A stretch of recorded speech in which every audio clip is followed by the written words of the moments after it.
0.0833 mole of carbohydrate of empirical formula CH2O contain 1 gram of hydrogen. इसमें कितने gram hydrogen है? 1 gram hydrogen है। Then हमें carbohydrate का मॉलिक्यूलर फार्मूला बताना है। तो देखो एम्पेरिकल फार्मूला मुझे गिवन है, डैट इज़ CH2O एंड हमने चलो इसका फार्मूला मान लिया, let formula be CxH2x and OX।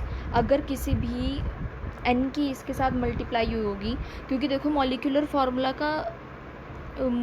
Formula होता क्या है, जो जैसे CH2O है एंड दिस इज़ n के साथ इसकी मल्टीप्लाई होती है। देन मैंने उसे x यहाँ पर लेट कर लिया, आप कुछ भी उसे लेट कर सकते हैं, CnH2nOn भी लिख सकते थे, मैंने CxH2x एंड OX लिख दिया, ठीक है, क्योंकि n से ही तो उसकी मल्टीप्लाई होगी तभी तो एक मॉलिक्यूलर फार्मूला बनेगा।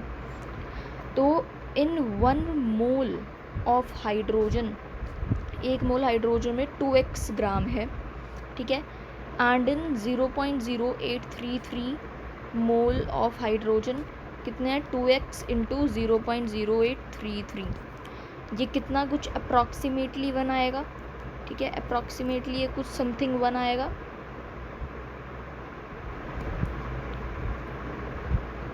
Now 2x is equal to 1/0.0833।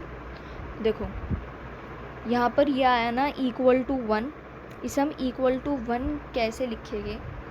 Equal to 1 क्यों आया ये?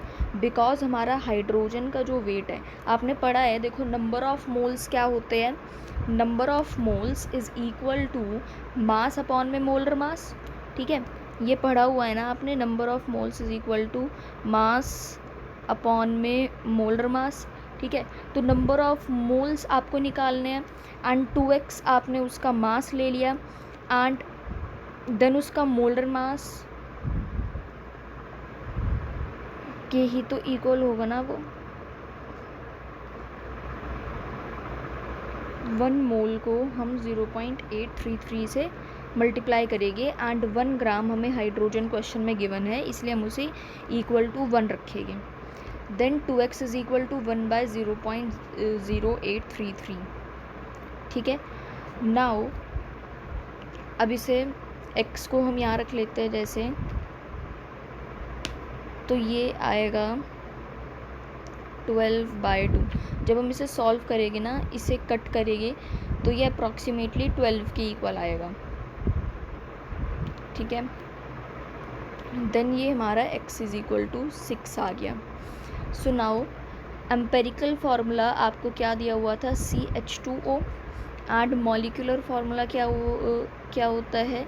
CH2O into x, then C6H12O6।